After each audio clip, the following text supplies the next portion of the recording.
할렐루야! 주님께 영광을 올려드립니다. 이제 오순절 후 9번째 주일 예배를 살아계신 하나님께 드리겠습니다.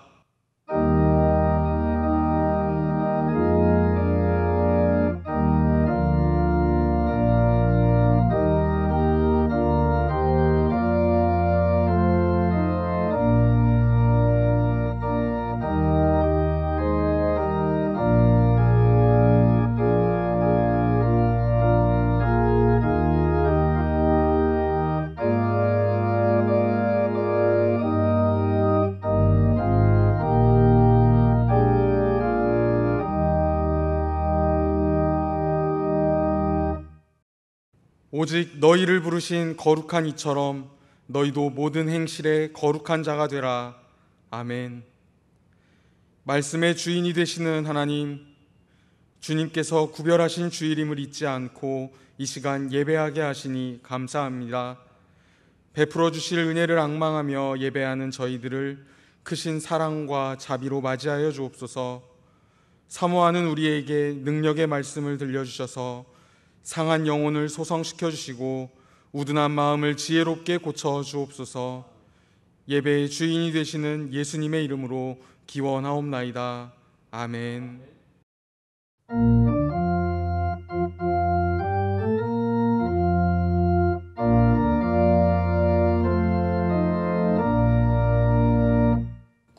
구세주를 아는 이들 찬송하고 찬송하세. 마음과 뜻과 힘 다하여 경배 드리세. 주를 알지 못한 이들 주가 친히 인도하사 그의 피로 구속하니 찬송 부르세. 약한 사람 도움받아 시험 중에 참게 되니 모든 죄를 이기림은 믿음뿐이라.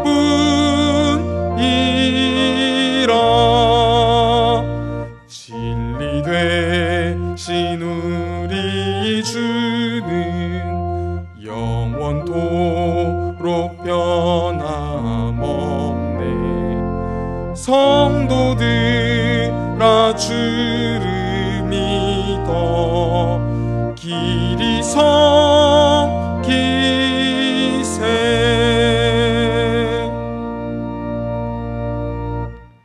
나는 전능하신 아버지 하나님 천지의 창조주를 믿습니다.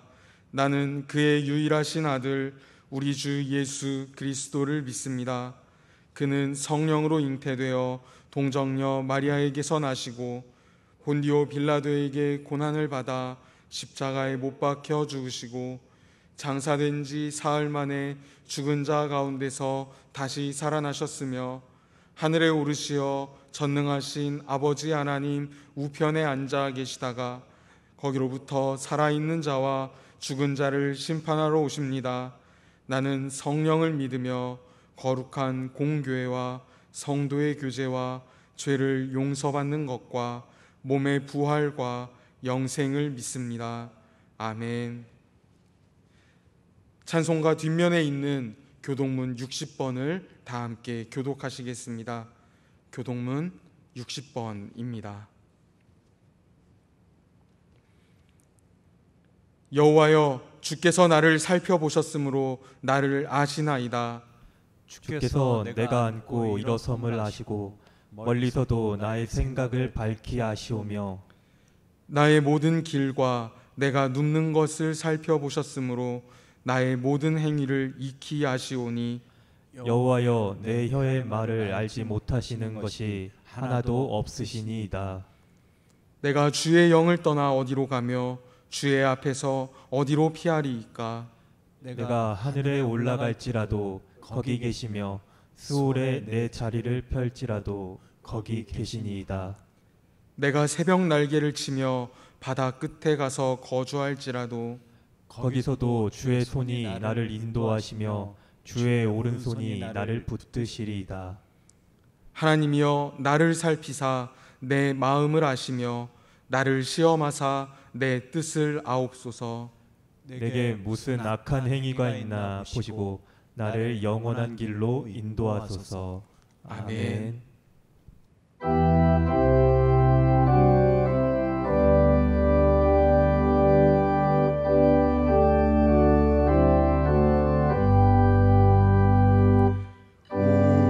우리는 주님을 늘 배반하나 내 주 예수 여전히 날 부르사 그 참 되신 사랑을 베푸시나 내 형제여 주님을 곧 따르라. 주 널 위해 비네 주 널 위해 비네 주 널 위해 비네 항상 비시네. 우주께서 풍성한 은혜를 내려 영원히 나날이 복 받으니 주 예수를 너희도 구주로 섬겨 곧 따르면 풍성한 복 받겠네. 주 널 위해 비네 주 널 위해 비네 주 널 위해 비네 항상 비시네. 무거운 짐 지고 애타는 인생 주 예수께 돌아와 곧 쉬어라. 내 주 예수 너희를 돌보실 때에 참 복락과 위가 넘치겠네. 주 널 위해 비네 주 널 위해 비네 주 널 위해 비네 항상 비시네.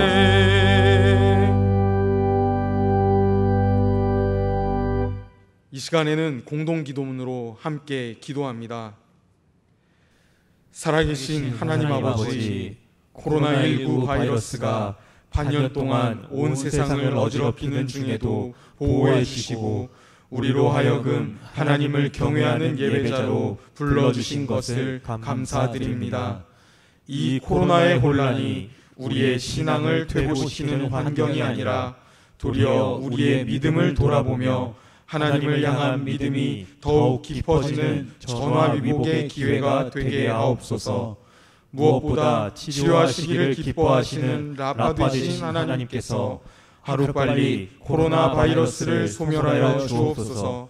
그리하여 온 성도들이 다 함께 모여 마음껏 자유롭게 주님의 전에서 주님을 찬양하며 기쁨으로 예배드리게 하옵소서.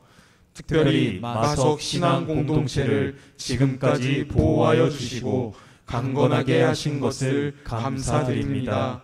성장하고 있는 다음 세대를 이어갈 자녀들에게 믿음을 견고하게 하시고 열정을 품어 주님을 높이고 지혜와 용기를 허락하셔서 신앙 공동체와 민족 공동체를 짊어지고 나아가게 하옵소서. 우리 교회가 더 겸손하게 하시고 더 섬기는 역량을 주셔서 지역 사회를 섬기며 변화시켜가는 은혜를 내려 주옵소서. 아직도 주님을 모른 채 세상 신에 기대며 살아가는 은민들에게 주님을 알고 영접할 수 있도록 먼저 부름받은 우리가 주님을 더욱 힘있게 전하게 하옵소서.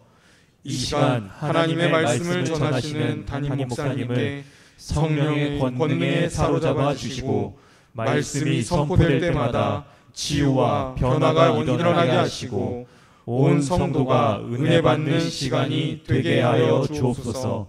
우리 주 예수님의 이름으로 간절히 기도하옵나이다. 아멘.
하나님 아버지, 지난 한 주간도 많은 일들이 있었지만 그 가운데서 저희들을 주목하시고 사랑하시고 지켜 보호하여 주신 것 감사합니다.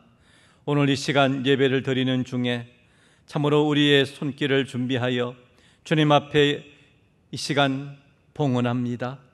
우리의 봉헌 예물을 기뻐 받아주시고 하나님 나라에 아름답게 쓰여지는 복된 예물이 되게 하여 주옵소서.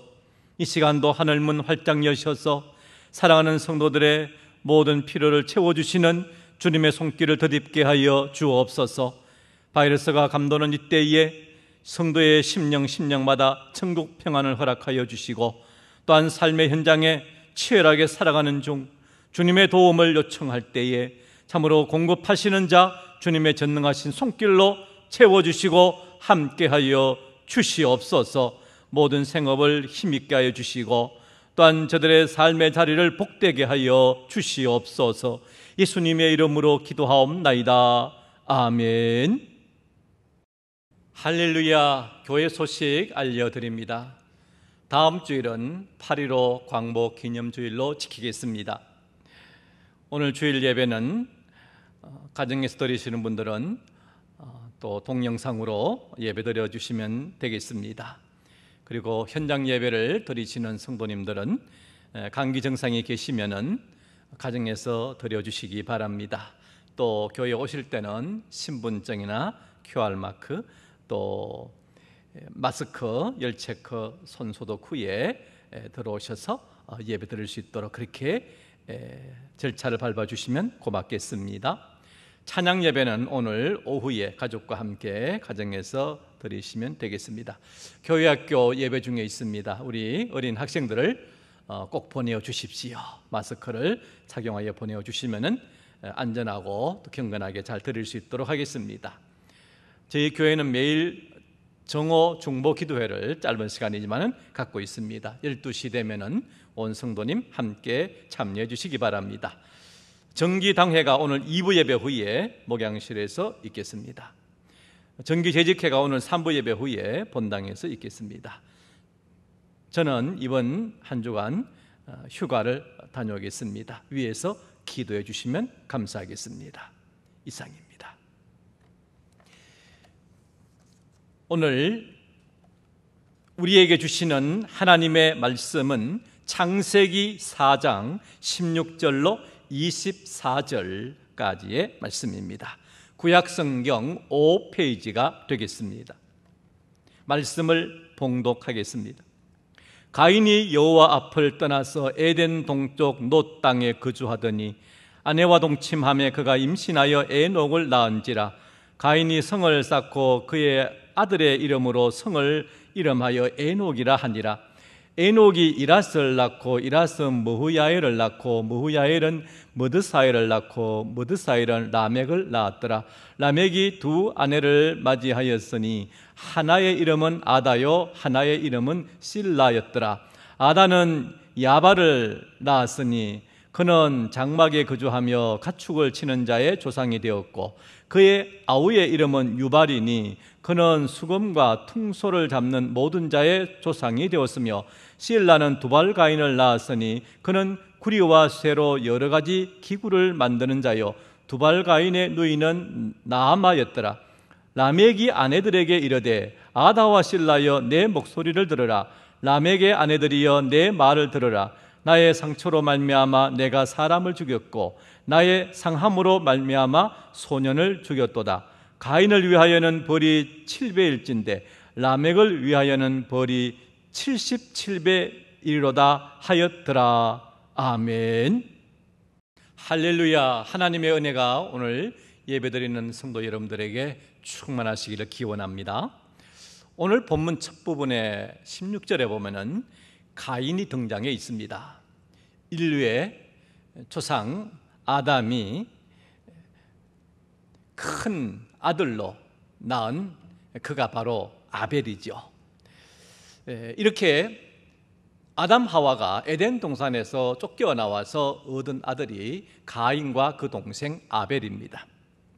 가인은 이미 예배 문제 때문에 동생 아벨에게 화가 났고 그 분노를 이기지 못하여 동생을 들판으로 유인하여 쳐서 죽입니다.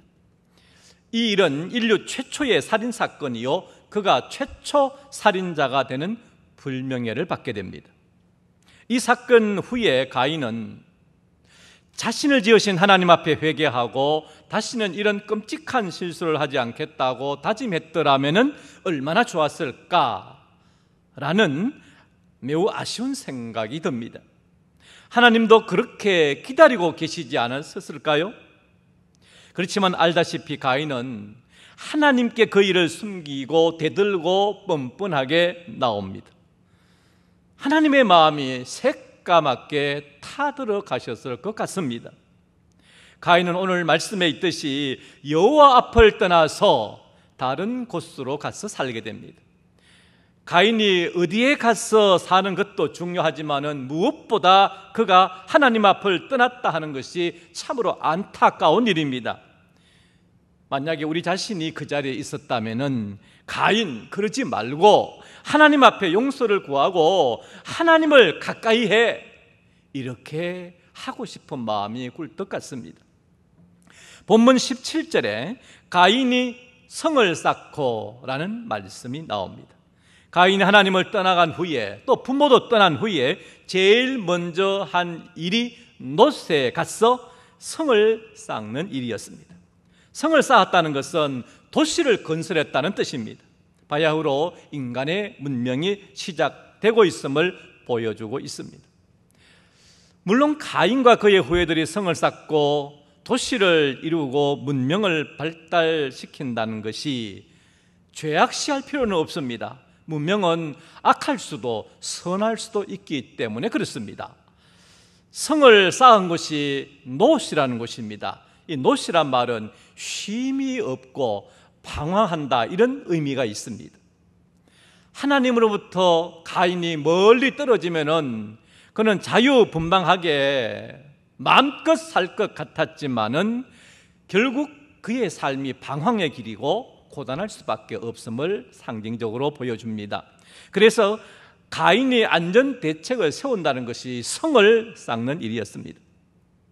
그 성의 이름을 붙이기를 자기 아들 에녹을 따라 붙이게 됩니다. 에녹은 바치다, 헌신하다라는 뜻이 있는데 성을 건축한 후에 그 성을 자기 아들에게 바친 것입니다.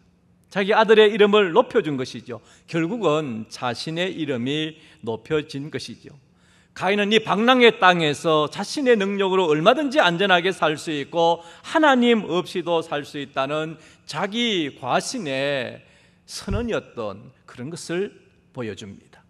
만약 가인이 하나님 앞에 제단을 쌓고 하나님과 밀접한 관계를 형성해 갔더라면 참 얼마나 좋았을까라는 생각도 해보게 됩니다. 자금의 현대인들은 창조주 하나님 앞에서의 겸손보다도 사람들 앞에서 화려한 영광을 구합니다. 많은 사람들이 그러하듯 우리는 다수의 사람들로부터 인기와 또 자신의 알아줌을 원하며 살아가고 있습니다. 그렇게 할 때의 유력한 수단이 돈과 권력입니다. 그래서 사람들은 돈을 모으고 권력의 칼자루를 쥐려고 혈안입니다. 돈과 권력을 쥐고 나면 전에처럼 이웃이 그렇게 보이지를 않습니다. 왜냐하면 권력에 취해서 스스로 위대하다는 생각에 사로잡히기 때문에 그렇습니다. 가인은 아담 부부의 장남으로 태어나는 은총을 받지요. 장자권을 받은 것입니다. 그런데 동생이 뭔데 하나님께 인정받고 나는 내침을 받는가? 이건 다 동생 저놈 때문이다. 생각이 여기까지 미쳤을 때에 그는 해서는 안 되는 잔인한 참극을 벌이고야 말았습니다. 그는 이후에 망했습니다. 부모도 하나님도 뵐 면목을 가지지 못했습니다. 이 지점에서 그가 어떤 생각과 태도를 취하느냐에 따라 인생의 결이 달라질 수 있습니다. 그는 최악의 선택을 하게 됩니다. 그는 스스로 생각하기를 부모도 하나님도 나를 버리셨구나.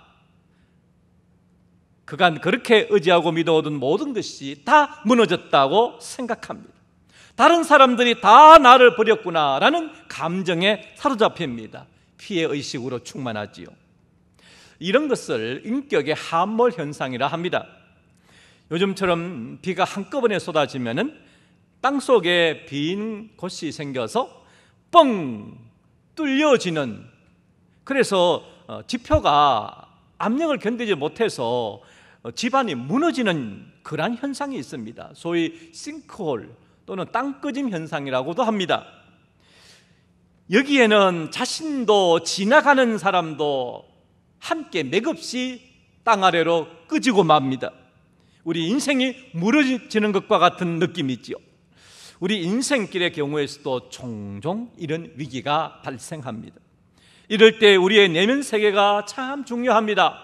내면이 비어있을 때는 인생은 작은 짐을 질지라도 견뎌내지를 못하고 무너집니다.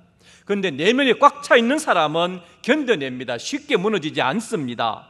자신도 다른 사람도 다치게 하지 않습니다. 사람의 인격은 두 가지 세계의 조화를 통해서 형성되는 것입니다. 하나는 외면 세계이고 또 하나는 내면 세계입니다. 외면 세계보다 내면 세계가 더 중요합니다.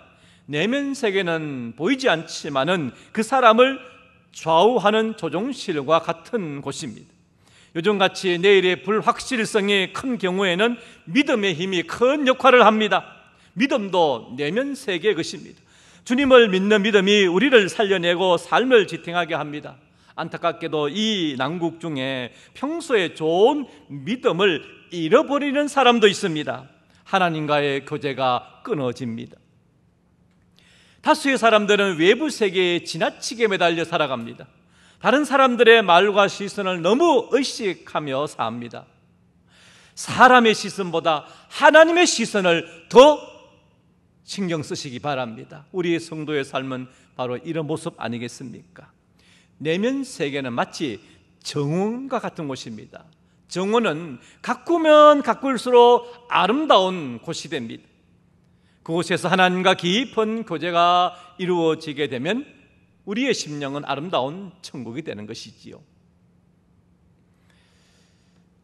세월이 흘러서 가인의 5대 손인 라멕에 이르러서는 인간의 악함이 급격하게 나타납니다. 라멕은 두 아내를 둡니다. 인류 최초의 일부 다처제를 취함으로 하나님의 뜻을 어깁니다. 두 아내를 둔다는 것은 역시 자기 과시요 자기 능력을 보여주는 그런 환경입니다. 두 아내의 이름은 아다와 실라입니다. 아다는 아름답고 사랑스러운 장식품이라 이런 뜻을 가지고 있습니다.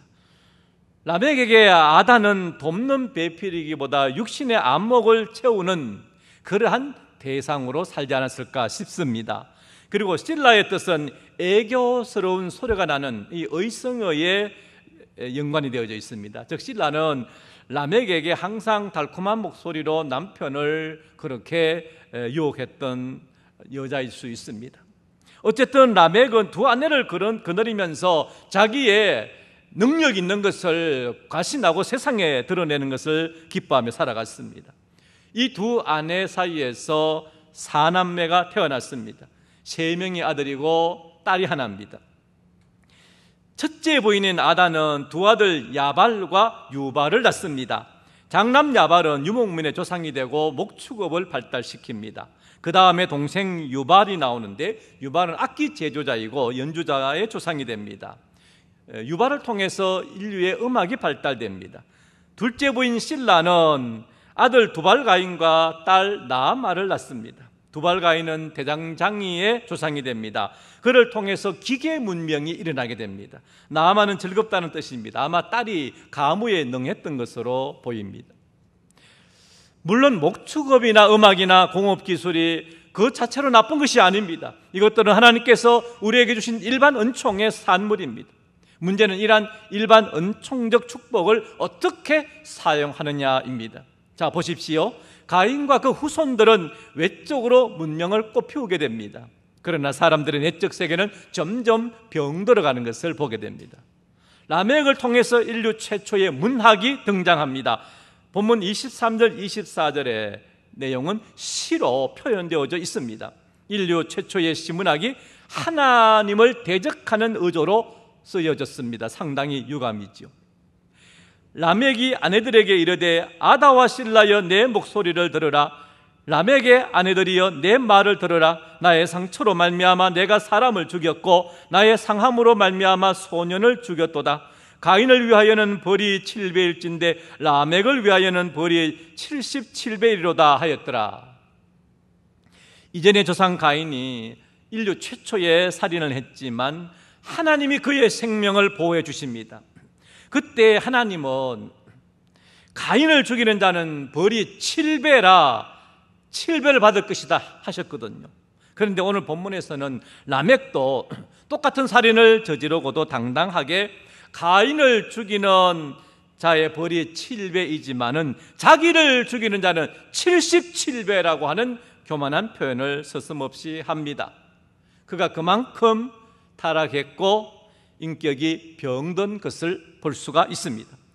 그 문명이 점점 추해져 가고 있습니다. 이 장면을 보면서 한 가지 분명하게 깨닫는 사실은 하나님 없이 가시적인 성공은 할 수 있겠지만 그것이 축복이 되지 못한다는 사실입니다. 외형적으로는 성공한 것 같지만은 그 내면 세계가 병들어져 있습니다. 가인과 라멕과 인류가 도시 문명을 발달시키는 데는 이 사람이 본성적으로 가지는 3가지 동기가 작용한다라고 볼 수 있어요. 첫째는 안전에 대한 욕구입니다.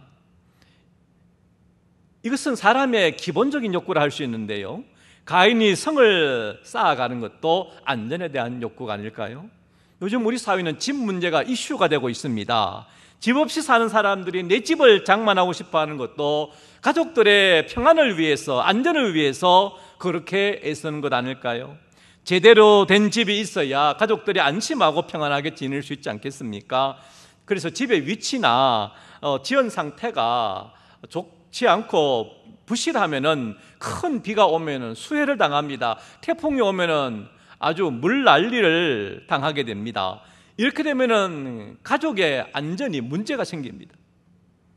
안전에 대한 욕구가 인간에게는 큰 것입니다. 둘째는 인간 편리의 욕구가 있습니다.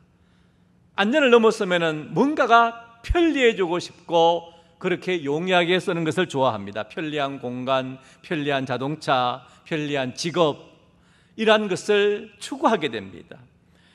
그러나 이것이 얼마만큼 만족되어져야 사람이 여기에 다 우리 만족스럽게 살아갈 수 있을까요? 사람은 만족을 잘 모르고 살아가는 동물입니다. 셋째로 자아실현의 욕구입니다.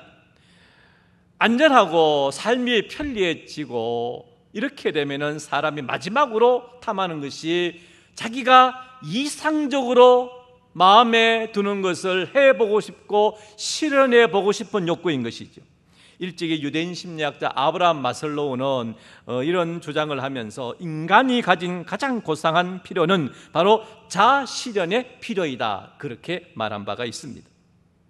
그래서 인간은 자기의 뜻을 실천하기 위해서 직업도 가집니다. 그리고 뭔가가 자아실현을 위해서 추구합니다. 그러나 하나님이 배제된 자아실현, 이것은 상대적이고 가변적일 수밖에 없습니다. 인간 본의의 문명에는 인간 자신을 숭배할 위험성이 늘 상존하고 있습니다. 문명 자체는 죄가 아니지만 인간은 타락한 본성을 갖고 있어서 거룩하신 하나님보다 육신의 쾌락을 주는 세상으로 기울어질 가능성이 충분합니다. 가인 문명의 죄악성은 하나님이 허락하신 가치관을 뒤집어 엎는 데서 나타납니다. 사람의 죄성 때문에 하나님을 대적하는 문명을 추구하게 된 것입니다. 하나님 없는 문명이나 자아실현은 빈 껍데기에 불과합니다. 그러면 어떻게 해야 우리가 이 위태로운 현대 문명에서 신앙의 삶을 유지할 수 있을까요? 여기서 다시 한 번 더 기본적이지만은 중요한 예배 드리는 삶, 그리고 말씀 중심으로 살아가는 삶이 우리에게 결국 중요하다는 것을 말씀드리지 않을 수가 없어요. 창세기 6장의 노아를 생각해 보십시다. 노아 시대의 사람들은 하나님 보시기에 근심거리가 됩니다. 여호와께서 사람의 죄악이 세상에 가득함과 그의 마음으로 생각하는 모든 계획이 항상 악할 뿐임을 보시고 땅 위에 사람 지으셨음을 한탄하사 마음에 근심하시고 라는 말씀이 있어요. 가인 이후의 후예들이 노아 시대에 될 때까지 타락을 멈추지 않고 달려옵니다.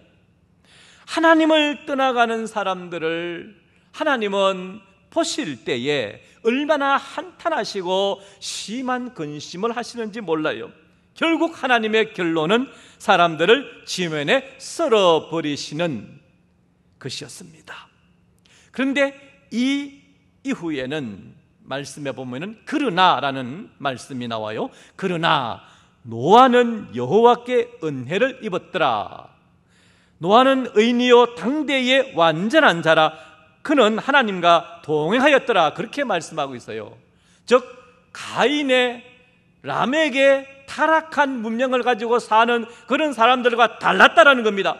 노아는 그런 사람들과 그러나 노아는 그렇지 않았다. 강한 부정을, 앞 내용에 대한 부정을 그러나라는 표현으로 하고 있는 것이지요. 다른 사람에게는 하나님의 긍휼이 없었어도 경건한 노아에게는 하나님의 긍휼이 따르고 있습니다. 많은 인류학자들의 연구에 의하면은 사람이 일주일에 1시간 정도만 내면 가장 기본적인 종교성은 유지될 수 있다 합니다. 만약 1시간도 종교의 시간을 내지 않는다면 사람의 종교성이 없어질 가능성이 많다 합니다. 무슨 말입니까? 그 말을 달리 말하면 우리가 매주일 1시간 예배를 드려도 최소한 기독교적인 신앙은 유지할 수 있다라는 뜻입니다. 그러나 여기서 성숙과 헌신은 기대할 수가 없습니다. 하나님께 조금 더 시간을 내야 합니다. 왜? 하나님께서 우리를 향하시는 열정이, 그 열심이 너무 크기 때문에 그렇습니다. 우리도 하나님이 베푸신 긍휼과 사랑을 생각할 때에 보다 하나님을 향한 열정과 믿음이 필요합니다. 그런 의미에서 하나님 앞에 나와서 예배하고 기도하는 것이 얼마나 큰 축복인지 모릅니다.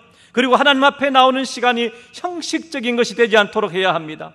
이 시간은 하나님 안에서 삶의 의미를 생각해보는 시간이 되시길 바랍니다.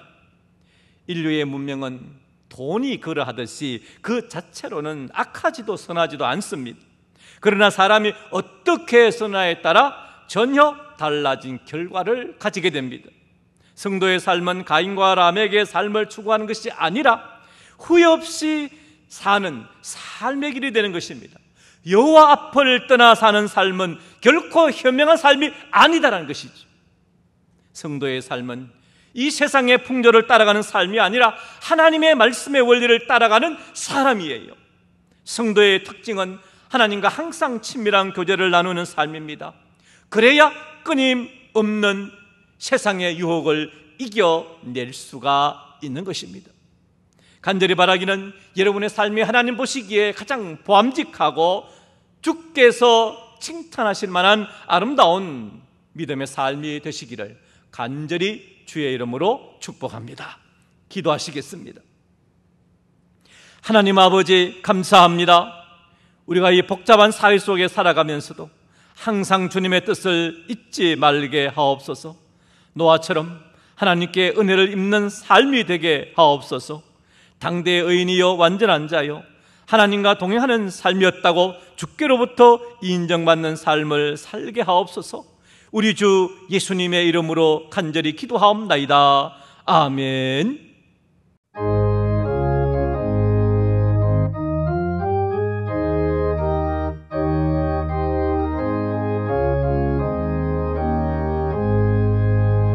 흑암에 사는 백성들을 보라. 수많은 식량 멸망하겠네. 그 누가 갈까? 주의 복음 들고 생명을 구원하는 곳으로. 큰 권세 주께 있으니, 큰 권세 주께 있으니, 너는 가서 주의 복음 전하라. 주가 너 항상 지키리라.